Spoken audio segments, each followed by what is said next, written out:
So the neighbors called the police again. My mother turns off the light. Lie down on the floor and be quiet. Otherwise, they will take you away from me and bring you to the children's home. I have to go to work. Wait in the car for me. Don't open the door or play with the handbrake. Wait here for me. I have to go to work now. I will pick you up later. Don't get into trouble and take care of your little brother. Our mom isn't at home and I forgot the keys. Do you have anything to eat? My brother is hungry. Mom left last night. That's all she made. Don't eat it all at once or we won't have anything left for later. Once again, the electricity bills weren't paid, so the power was shut off. The stove, the light, the fridge and washing machine were out of order. Mom, my clothes smell like cat, the kid says to me at school. I went to the owner of a kiosk. My mother moved to another city. I came back to find my cat that still lives in the old home. My father was supposed to pick me up, but can't make it. Could you borrow me some money to buy a train ticket? What the mind is doing out of it to explain all this pain is often something like, okay, I'm not good enough. I'm not lovable, I'm not wanted. And so these kind of work, like this last work, is basically tying into this life in memory and also the essence of you, the video. And of course, it's also explaining a lot why when I suddenly lost my job, my community, my boyfriend, how all these beliefs I've built up in my childhood then broke over me. And so it also explains like the whole journey I went through to liberate from it, to the most of the parts. Hi there, Adrian here, and this is a video from a Zoom session that we do. We do these Zoom sessions every Sunday and we take questions and answers from the audience, some of our students, some of our members. We never know what questions are coming up, so I'm always excited to do these sessions and I hope to see you at one of them. Make sure you hit the subscribe button below and check out the other playlists that we have. Thank you, enjoy.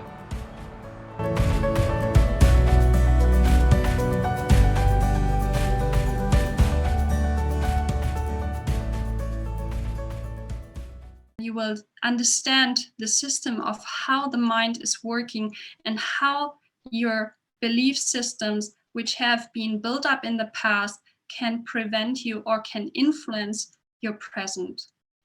So photos became very quickly actually a tool for me to don't forget and to also have the pictures always in the backside of me when I wanted to show it to someone when somebody had time. I studied photography and design at the University of Applied Science in Dortmund in Germany. And in 2005, we had a German-Chinese exchange. So what was meaning like 13 students from China came to Germany and we would all live in a coal mining area. And the task was basically to get the picture of this environment through the eyes of different cultures. I was wondering what are the people who live there? What are they about? How do they look like? And as well here, I would go to have, you see on the upper side, the picture from 2005 and then, or 2006, and then 10 years later, the same houses, and I preserved this. Sometimes you can actually see, like, for example, here, this older man, his wife died on lung cancer. Children, of course, they got bigger and grow up. And so this is one of my projects.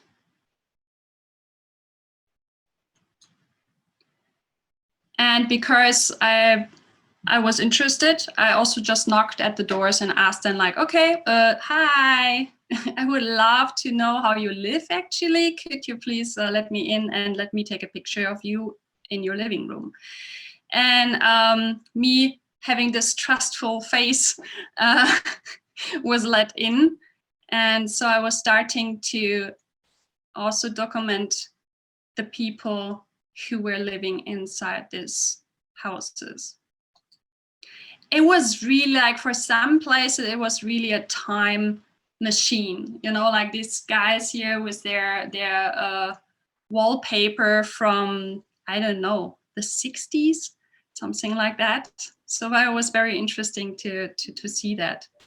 After I came to China, I moved into that place, and then they said, like, next door the house will be demolished.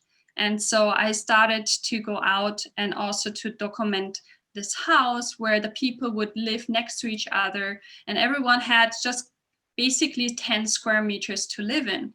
And so what was so interesting is really to really go to see into details of how do these people live, and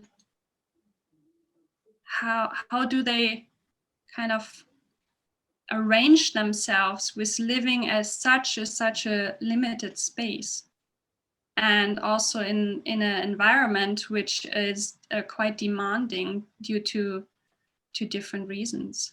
Like, for example, the doors, they have like these holes and the wind would come in. And so I really love to see like how do these people are so resourceful actually to make up with their environment. And some things are just like very practical, and some things are just like very loving, and they're saying a lot about the personality of that person. Now I would also like give you a little bit these questions, is like, how do you perceive your world? What captures your attention? What is important for you, and what does your room or your home is telling about who you are? Usually we kind of get used to an environment, for example, the environment where we grow up, or the environment of our parents, the flat, and even also like about our partners. So it is becoming difficult to actually look or being aware of what that person makes that person. And so when you're using the camera is giving you the capacity to kind of become an observer again, to become curious again. So it can be also mobile. It doesn't need to be a professional camera.